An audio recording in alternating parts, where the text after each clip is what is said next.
morning. And welcome to the DC National Guard. On behalf of the men and women of the Guard, Army and Air, I would like to welcome all of you here this morning. My role this morning is to say thanks. Thanks to all of you for supporting the men and women in uniform. You know, when we serve, you serve. And you, as the families of the men and women, are all dedicated to the mission. So I would like to thank you for being here this morning, and I would like to introduce Elaine Rogers, the USO President and CEO for the metropolitan area. Thank you, General. What a great introduction.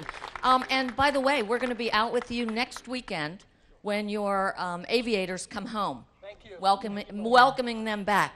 How are you doing? Isn't this pretty exciting? I'm going to sit down so I can kind of look at everybody. We got a lot of people here, don't we? And do you know why? No, we're here to salute you all because you're very important people. That's what a VIP is. Did you know what a VIP? That's you because you're very, very important. And I'm going to have the pleasure we're going to have the pleasure today of having a very special lady who is here today. And her name is Dr. Jill Biden. And she's a teacher. And you know what one of the most important jobs in the world is? What is it? Teachers. That's one of the most important things you can do. She's also a very kind and very special lady. And she loves children. But do you know which children are the most special to her? No?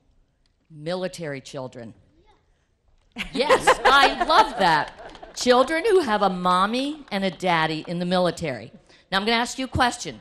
Is there anyone in here who has a mommy or daddy who's in the military?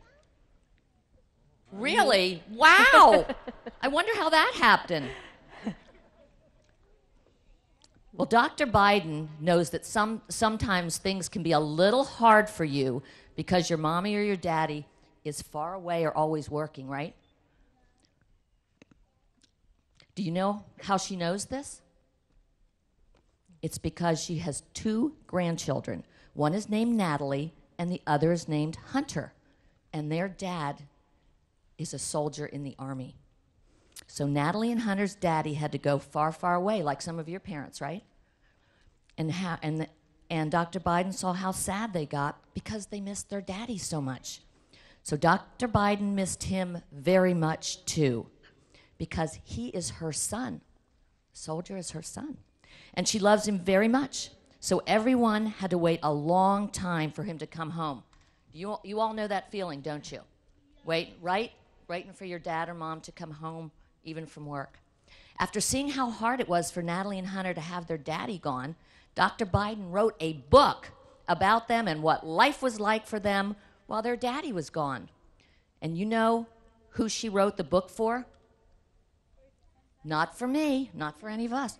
For you. Who said that? Yeah, you're right. That's exactly who she wrote the book for.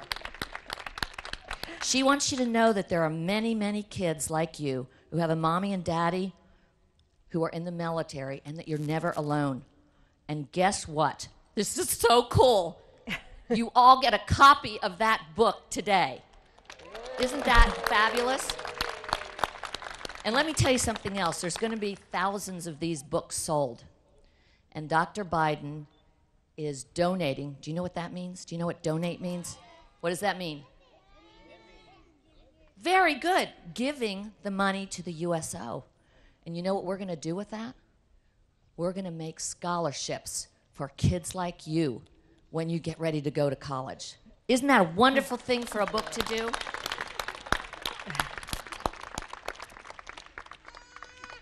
So did I do that? I told you she was a very, very special lady for doing that. But before Dr. Biden comes up to read her book, there's one other very special person I want you all to meet. Are you ready? He is Dr. Biden's husband, and he is a father, and his son serves in the military. Oh, yeah, and I almost forgot. He happens to be the Vice President of the United States, Vice President Joe Biden. Hey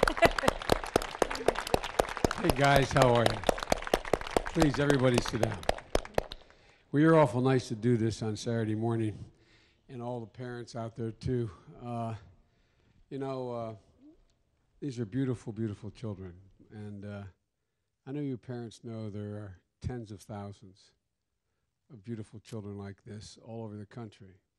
One of the great advantages I have as being vice president is I get to travel the world and meet our warriors, both in FOBs up in the Konar Valley and in Iraq and every other place in the world. And Jill, I'm Jill's husband. That's Jill, Mrs. Biden. We all call her Jill. And has traveled around the world with me as well.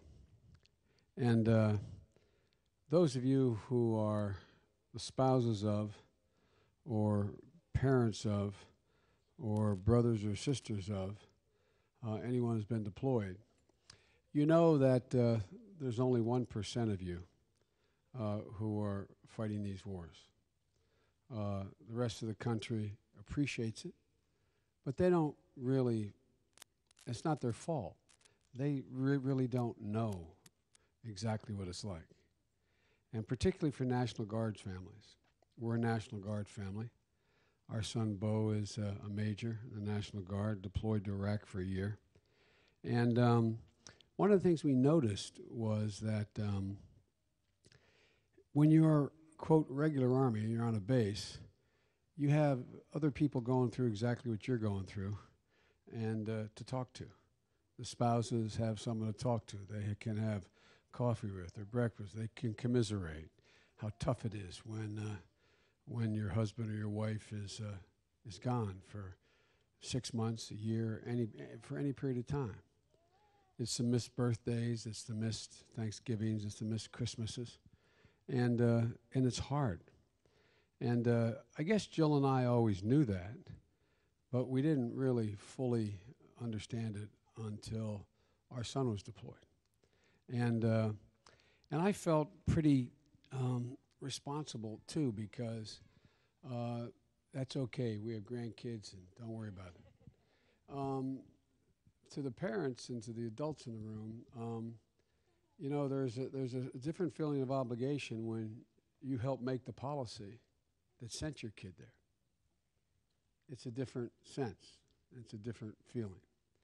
It's like when so many general officers I know have sons and daughters in harm's way.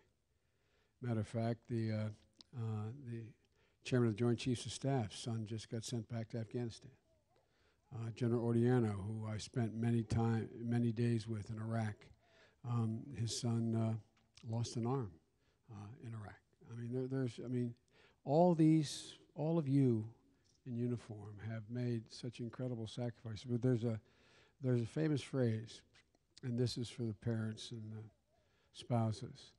There's a famous phrase by an English poet. He said, "They also serve who only stand and wait." They also serve who only stand and wait. And I used to watch Jill every morning. We'd come in, and she gets up before me, and she stands up over the sink, getting her coffee, and I'd see her mouthing a prayer, the same prayer that the general's wife gave her, that gave her comfort. Because when your loved one's overseas, it's every 10 minutes you think about it, every hour. It's constant on your mind. But what we also found out that we knew is you kids, when your mom or your daddy's away, it's hard.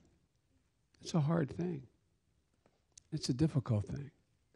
And so Mrs. Biden found out, Jill found out, that there's a lot of ways that kind of make you feel better. And so I'm going to turn this over to Jill in a minute, but the reason this book was written, and could I hold the book up, Jill, just to show it?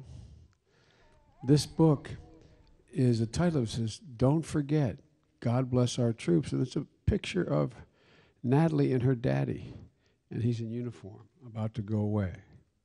He's home now, and he's fine. He's home, and he's fine. But the way they got that title was, when you go to bed with your mom or dad and they kiss you goodnight,